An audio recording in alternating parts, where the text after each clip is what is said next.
The massive space station hung in the void like a glittering jewel. Nexus Prime was the center of galactic power, home to the Great Galactic Council. Ships from dozens of alien worlds docked at its ports every day. Today, something different had arrived. Admiral Dong-Ho Park stood at the observation deck of the human ship, looking out at the alien station. His uniform was crisp and clean, but he felt nervous inside. This was humanity's first time meeting the galactic community. Everything had to go perfectly. "Sir, we're getting docking instructions," said Ambassador Miran Kim. She was a small woman with sharp eyes and a calm voice. She had spent years learning alien languages for this moment. "Thank you, Ambassador," Dong-Ho replied. He turned to Chief Engineer Tae-Jin Lee. "How are our ships holding up?" Tae-Jin wiped sweat from his forehead. "The fusion engines are running hot, but they'll make it. All 12 ships are ready for inspection." Dong-Ho nodded. 12 ships. That was Earth's entire space fleet, at least as far as the aliens knew. The ships were small and simple compared to what they had seen in alien broadcasts. But they were all humanity had to show. The docking was smooth. As they walked through the station's corridors, Dong-Ho marveled at the alien technology. The walls seemed to glow with their own light. Strange creatures floated past them, some with multiple arms, others looking like living crystals. "Remember," Miran whispered, "we must show respect but also strength. They need to see us as equals." The council chamber was huge. It could hold thousands of beings. At the center sat 3 massive thrones. The first held a creature that looked like living crystal, tall and bright. This was Veltharos of the Vithari. The second throne held a large reptilian being with scales that shifted colors, General Rathkar of the Corvan Empire. The third was occupied by what looked like a cloud of gas in a containment suit, representing the Nethek Collective. "So," Veltharos spoke, his voice like ringing bells. "These are the humans from the small blue world." Dong-Ho stepped forward and bowed slightly. "I am Admiral Dong-Ho Park of Earth. We come seeking membership in the Galactic Federation." The 3 alien leaders looked at each other. Rathkar's scales turned a darker color, which Miran knew meant amusement among his species. "Tell us about your fleet," Veltharos said. Tae-Jin stepped forward with a data pad. "We have 12 vessels. Each one uses fusion power and can travel at light speed. Our largest ship is 300 meters long." The silence that followed was uncomfortable. Then Rathkar began to laugh. It was a deep rumbling sound that echoed through the chamber. 12 ships, he said. "Fusion power? We left fusion behind 1,000 years ago." The Nethek representative spoke through its translator. "Our smallest patrol ships are larger than your flagship." Veltharos held up a crystalline hand for silence. "Let us see these ships for ourselves."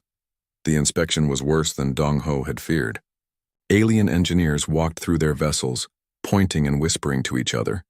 Some were clearly trying not to laugh. The human technology that had seemed so advanced on Earth looked primitive here. "Your computers are interesting," one Vithari engineer said to Tae-Jin. "Very basic, but they show promise." "Your weapons," a Corvan officer noted, "might be useful against pirates, perhaps." "Your shields," added a Nethek, "are barely worth the name." Back in the council chamber, the verdict came quickly. "Humans of Earth," Veltharos announced, "you show promise. Your species has potential, but you are not ready for full membership." Dong-Ho felt his heart sink. "What do you mean?" "Your fleet is too small," Rathkar explained. "Your technology is centuries behind ours. You could not defend even a single colony world." "We offer you observer status," Veltharos continued. "You may watch our meetings. You may learn, but you cannot vote on galactic matters." "How long until we can apply again?" Miran asked, keeping her voice steady. The 3 leaders looked at each other. "Come back when you have a real fleet," Rathkar said. "Maybe in 200 or 300 years." "Your fusion ships are cute," added the Nethek. "Like children's toys." The humans were given quarters in the station's outer ring, far from the important areas. That night, Dong-Ho sat in his small room, staring out at the stars. Miran knocked on his door. "Sir, are you all right?" "They treated us like children," Dong-Ho said. 12 ships. Cute toys. "I know it's hard," Miran said, "but this is just the beginning." Tae-Jin joined them, looking tired. "I recorded everything. Their reactions, their comments about our technology." "Good," Dong-Ho said. "We'll need that data later." "Sir?" Tae-Jin looked confused. Dong-Ho stood up and walked to the window. "They think they know everything about humanity. They think we're weak because we only brought 12 ships, aren't we?" Tae-Jin asked. Miran smiled for the first time that day. Oh, Tae-jin. They have no idea. The next morning, the humans prepared to leave.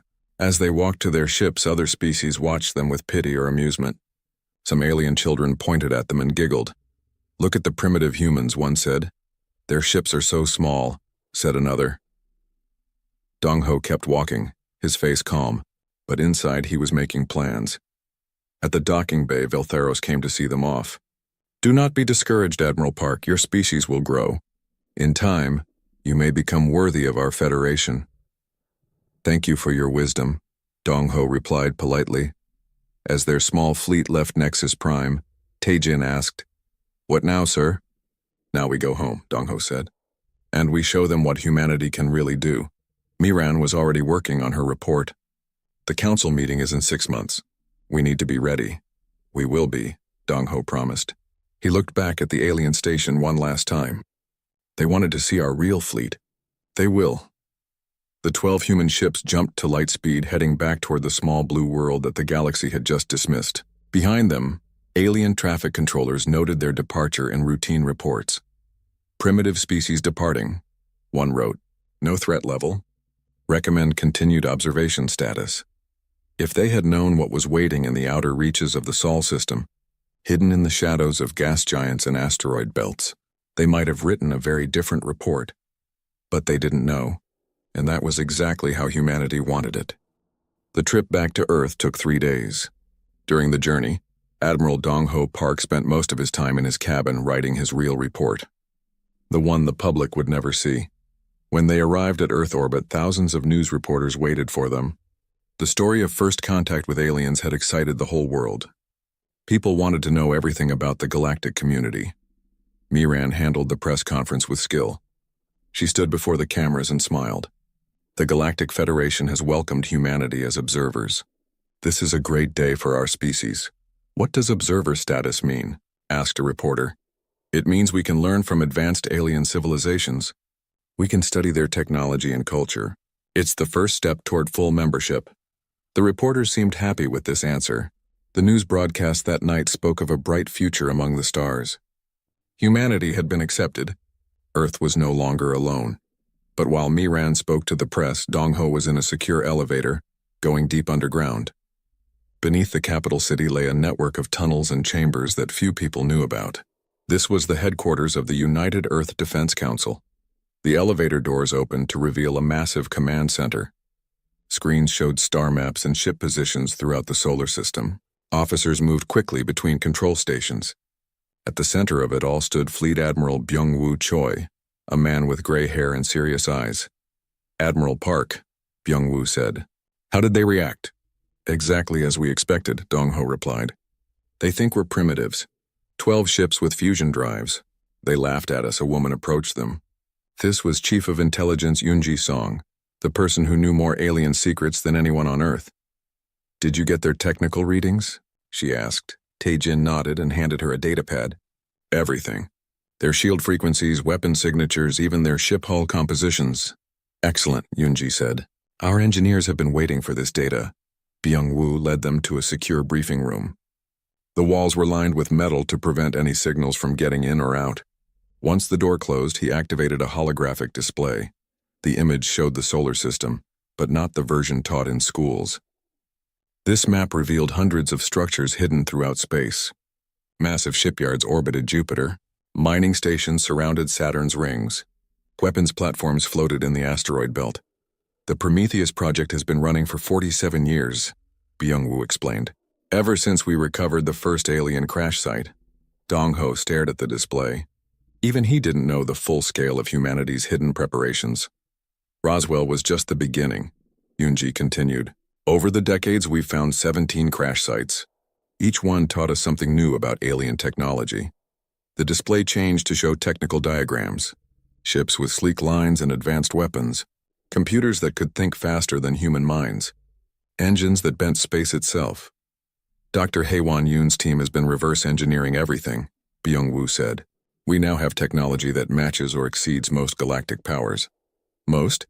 Dong-ho asked. The Vithari crystal matrix computers are still ahead of us, Yoon-ji admitted, but we're working on that too. The display showed a new image that made Dong-ho gasp. It was a massive shipyard hidden behind Jupiter's largest moon. Dozens of ships were under construction. These weren't the small fusion vessels the aliens had seen. These were warships with alien-derived technology. How many ships do we really have? Dong-ho asked. 837 combat vessels, Byung-woo replied.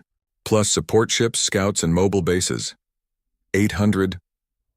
Dong-ho couldn't finish the sentence.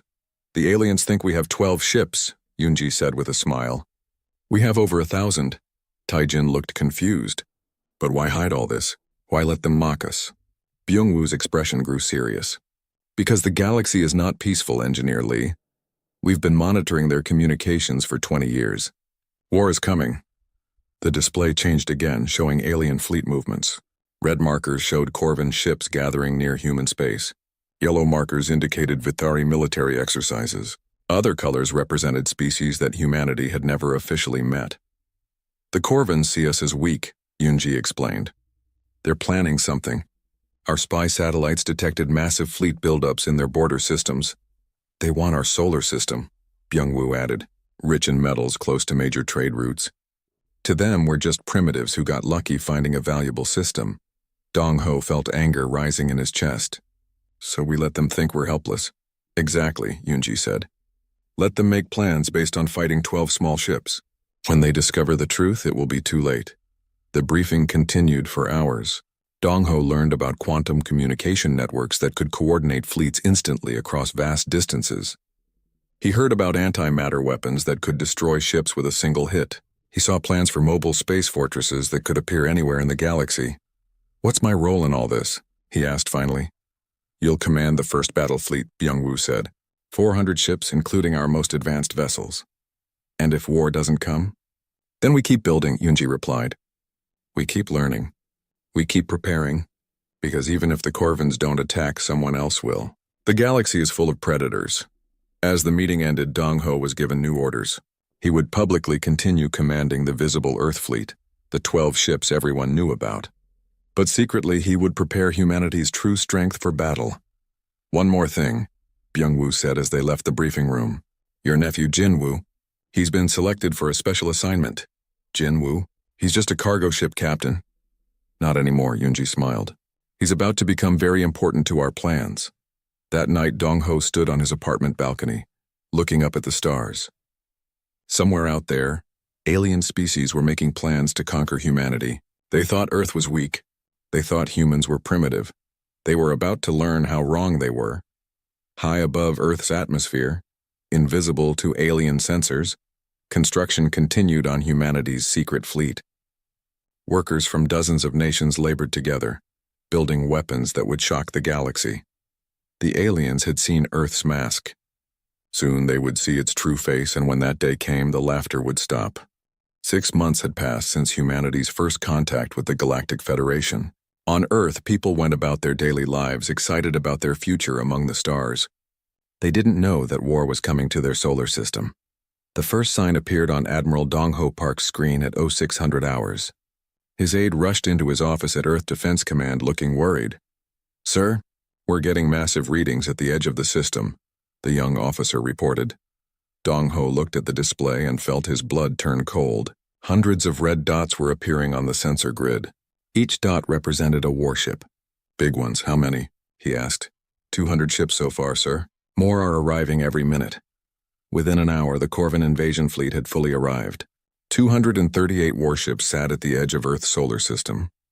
The largest ships were over 2 kilometers long, bristling with weapons that could turn planets into ash. At the center of the fleet was the flagship, a massive vessel called the Bone Crusher. Its commander, General Rathkar, sent a message to Earth on all frequencies. People of Earth, his reptilian voice echoed across every communication device on the planet.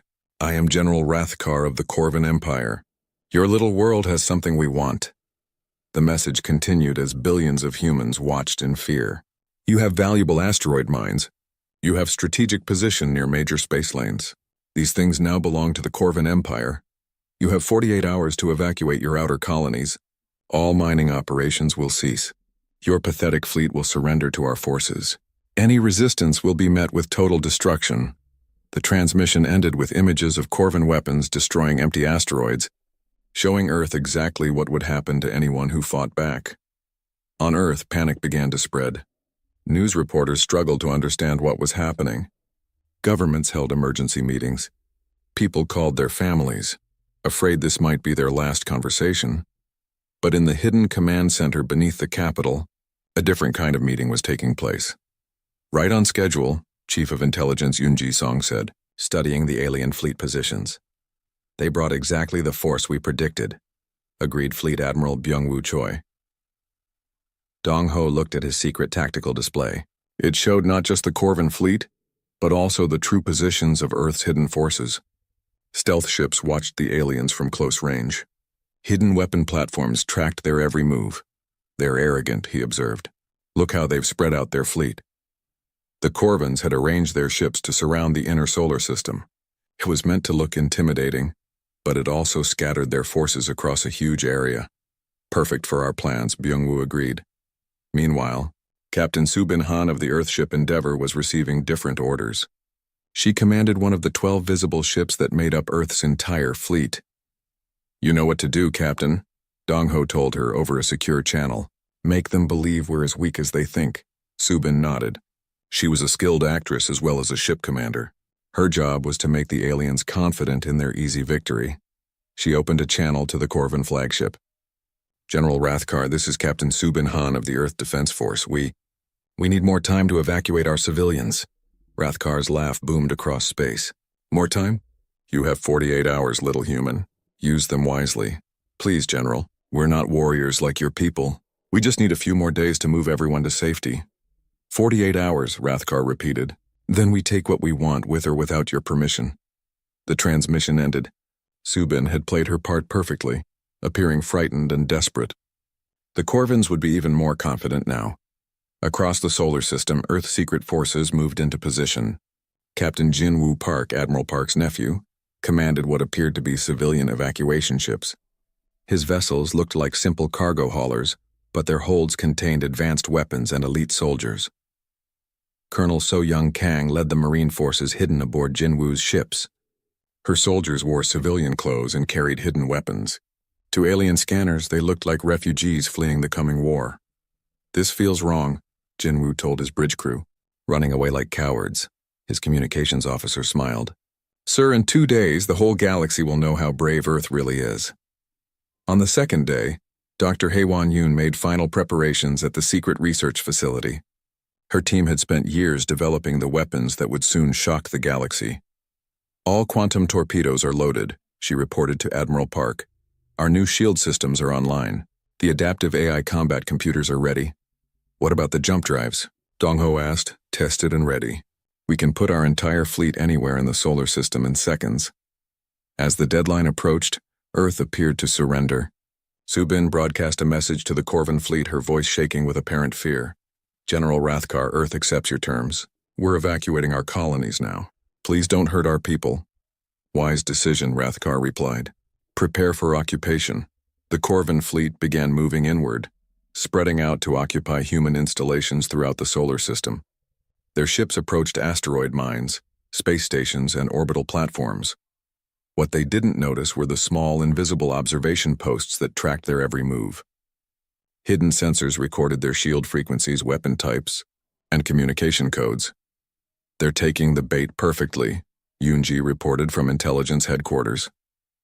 Captain Jin-woo's evacuation fleet moved slowly away from the outer colonies, looking like frightened civilians fleeing for their lives. The Corvins paid little attention to them, focused on claiming their new territory. Colonel So-young's Marines stayed hidden in their civilian disguises, waiting for the signal to reveal their true nature. As night fell on Earth, Admiral Dong-ho stood in the command center, watching the alien fleet spread across his solar system like a disease. The Corvins were laughing, celebrating their easy victory over the primitive humans. Sir, his communications officer said quietly, all units report ready. Dong-ho looked at the tactical display one last time. The true Earth fleet waited in hidden positions throughout space. 800 ships armed with weapons the galaxy had never seen before. General Rathkar wanted to see our real fleet, Dong-ho said softly. Signal all units. Operation Revelation begins in 30 minutes. The countdown had started. In half an hour, the galaxy would learn that Earth had been hiding far more than just mining rights and trade routes. They had been hiding the most powerful fleet in known space. Admiral Dong-Ho Park's voice echoed through the hidden command center beneath Earth's surface. All ships, this is Fleet Command. Begin Operation Revelation. Across the solar system, space itself seemed to tear open. Quantum jump points appeared like glowing wounds in the darkness. From these portals emerged the true Earth fleet, 800 ships of war that the galaxy had never imagined. The largest vessel to appear was the UES Indomitable, Admiral Park's flagship. It materialized directly behind General Rathkar's command ship, close enough to touch. The Corvin sensors screamed warnings, but it was too late for evasive action. What in the name of the void? Rathkar roared as his bridge shook from proximity alarms. On every Corvin ship, similar scenes played out. Human vessels appeared from nowhere, surrounding the scattered alien fleet.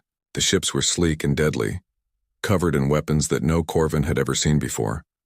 Admiral Park opened a channel to the Corvin flagship. His voice was calm and cold as winter. General Rathkar, this is Admiral Dong-Ho Park of the United Earth Fleet. You wanted to see our real ships, here we are. The alien general's reptilian features twisted in shock and rage. Impossible. Our intelligence said you had 12 ships? Your intelligence was wrong about many things, Park replied.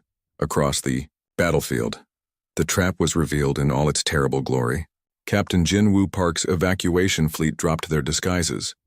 What had appeared to be helpless cargo ships now showed their true weapons. Missile launchers emerged from hidden bays. Energy cannons powered up with deadly light.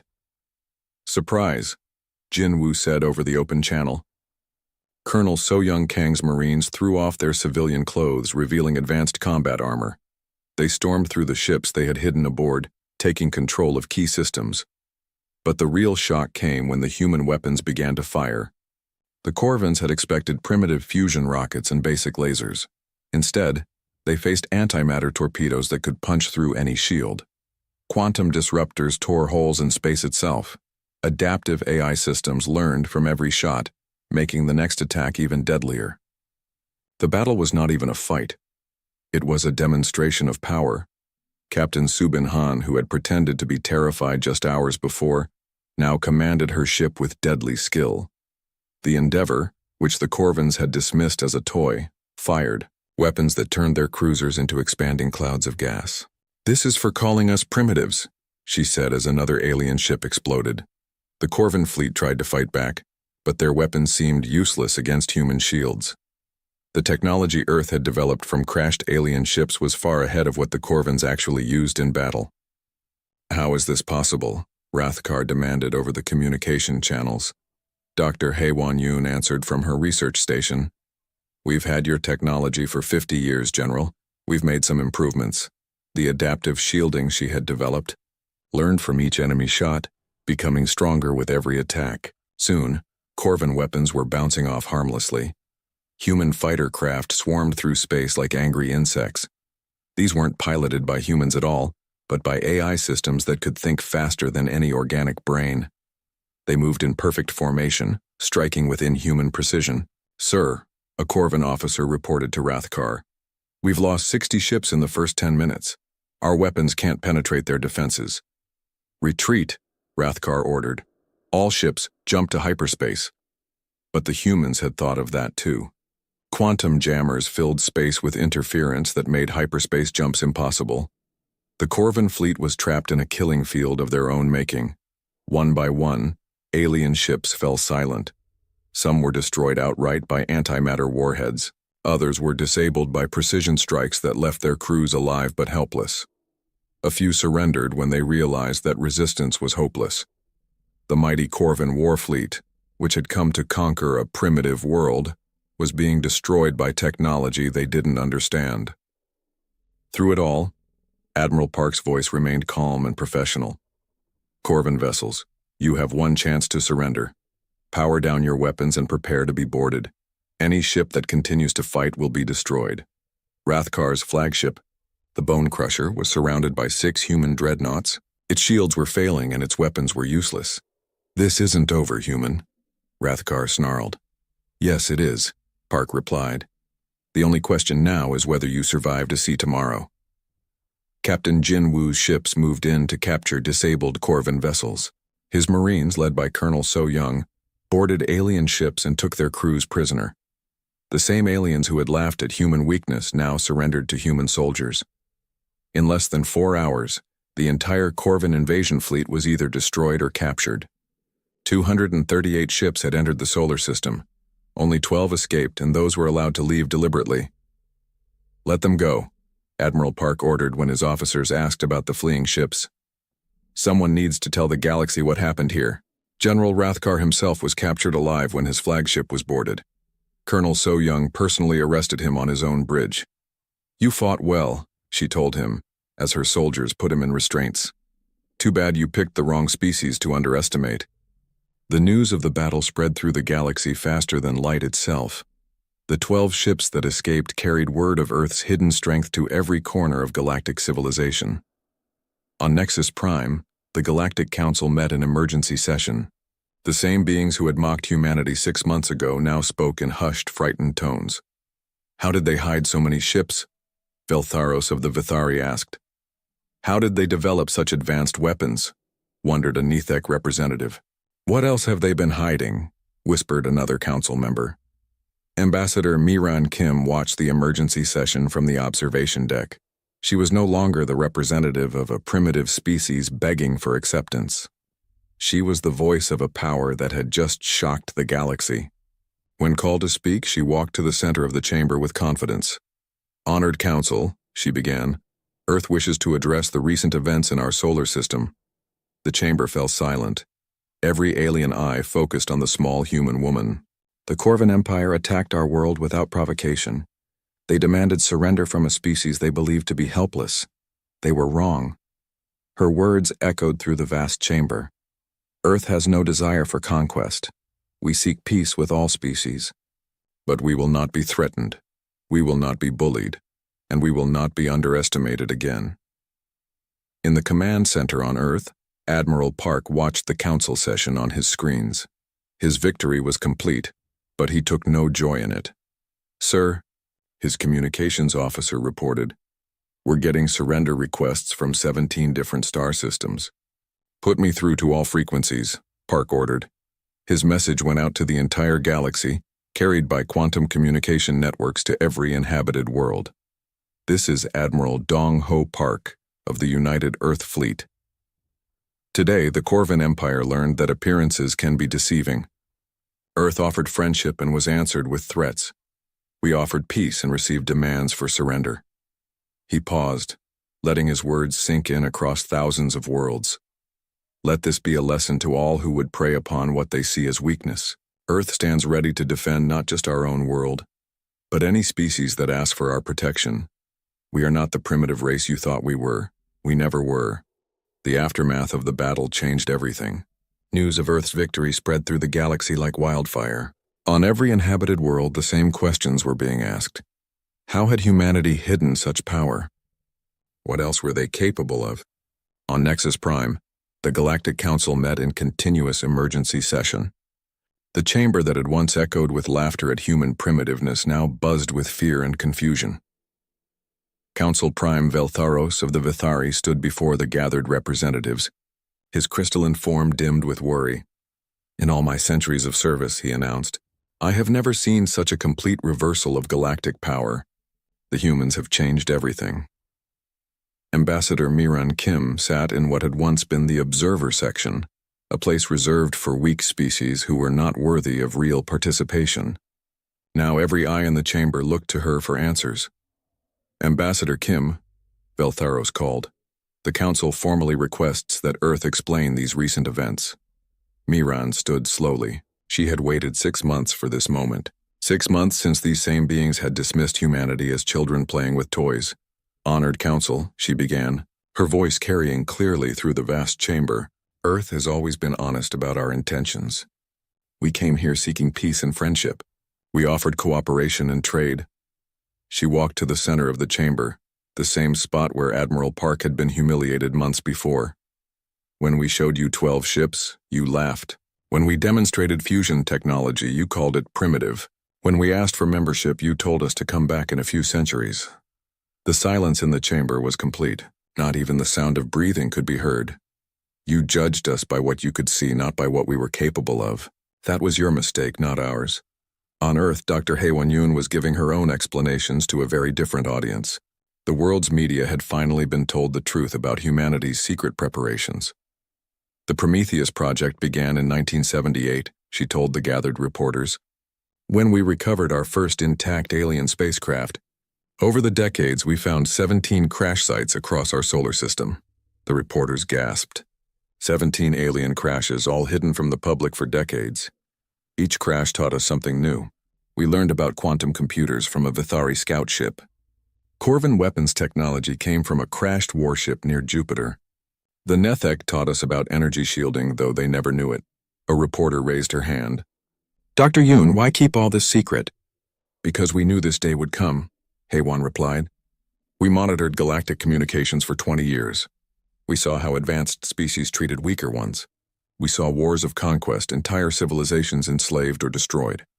She activated a holographic display showing alien fleet movements over the past decade. The Corvins weren't the only threat. Look at these patterns. The Vithari have conquered 12 species in the last century. The Nethek Collective has absorbed 43 smaller civilizations. The galaxy is not the peaceful place you see on official broadcasts. Back on Nexus Prime, Miran was revealing more uncomfortable truths to the Council. We know about the Proxima massacre, she said quietly, when the Corvins destroyed an entire star system because one world refused to pay tribute. The Corvin representative, filling in for the captured General Rathkar, shifted uncomfortably in his seat. We know about the Vithari integration programs that have erased the cultures of dozens of species. Veltharos's crystalline form flickered, a sign of extreme agitation among his people. We know about the Nethek experiments on sentient beings, conducted in the name of scientific advancement.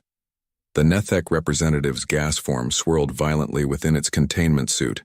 Earth has been watching, learning, and preparing, not for conquest but for survival. The revelation sent shockwaves throughout the galactic community. Species that had considered themselves hidden from scrutiny discovered that human spy networks had been monitoring them for decades. On the Corvin homeworld, emergency meetings were being held. Military leaders studied footage of the battle, trying to understand how their mighty fleet had been defeated so easily. Their weapons are at least 50 years ahead of ours, reported Fleet Admiral Karthos. Their shields adapt to our attacks.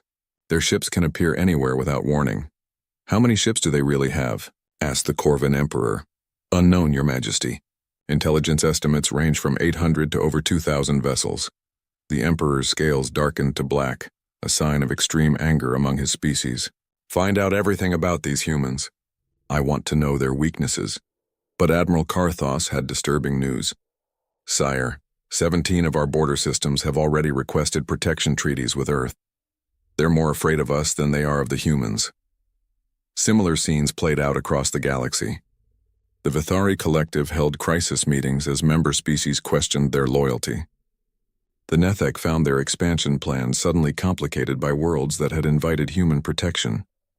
In the hidden command center beneath Earth's capital, Fleet Admiral Byung-woo Choi monitored the galactic response to their victory.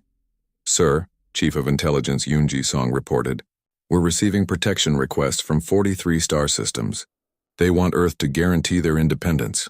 What's our response? Admiral Park asked. We're accepting the requests that serve our strategic interests, Byung-woo replied.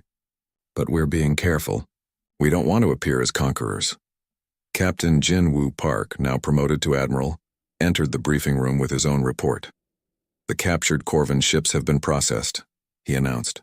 We've learned a lot about their technology and tactics. More importantly, we've identified their fleet positions throughout this sector. Colonel So-young Kang, also promoted after her successful boarding operations, added her intelligence. The Corvin prisoners have been very cooperative once they realized we weren't going to torture them. They've provided detailed information about their military structure. Admiral Park studied the new intelligence reports. What's your assessment of their overall strength? They're weaker than they pretend, So-young replied. Most of their ships are old designs, 50 to 100 years behind what they faced in our solar system.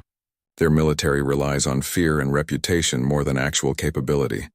This news was both encouraging and troubling. If the Corvins, one of the galaxy's major powers, were this far behind human technology, what did that say about the other species? Dr. Haywan joined the briefing via secure communication from her research facility. Admiral, we've finished analyzing the captured alien technology. The results are disappointing. Explain. Their computers are primitive compared to what we developed from the crashed ships. Their weapons are inefficient. Even their most advanced vessels are decades behind what we've built. Admiral Park frowned. Then why are they considered a major galactic power? Because, Dr. Haywan replied, the galaxy hasn't seen real innovation in centuries. These species have been using the same basic technologies for generations. They've grown comfortable with their superiority over younger races. Yunji nodded in agreement. Our analysis of galactic politics supports this. The major powers maintain control through intimidation and superior numbers, not superior technology. The implications were staggering. Humanity had not just surprised the galaxy with their hidden strength, they had leaped ahead of civilizations that had been spacefaring for thousands of years. What's our next move? Admiral Park asked. Fleet Admiral Byung-woo activated a new display showing human fleet positions throughout local space. We continue to build our strength, he said. But more importantly, we start building alliances. There are dozens of species out there who are tired of being bullied by the major powers. We become the protectors instead of the victims, Park realized. Exactly. Earth offers something the galaxy hasn't seen in a long time. A powerful nation that doesn't seek to conquer its neighbors. On Nexus Prime, Ambassador Miran was concluding her address to the Galactic Council. Earth extends an offer to all peaceful species, she announced. We will guarantee your independence from any aggressor. We will share our technology with those who prove themselves worthy allies, and we will stand against any power that seeks to enslave or destroy others. She looked directly at the three major power representatives. The galaxy has a choice. Accept Earth as an equal partner in a new age of cooperation, or continue the old ways of fear and domination. But know this, humanity will no longer be silent observers. We are here to stay, and we are here to make a difference. The council chamber erupted in discussion as species representatives realized that the galactic balance of power had shifted forever. The age of the great empires bullying smaller worlds was ending. A new age was beginning with Earth at its center.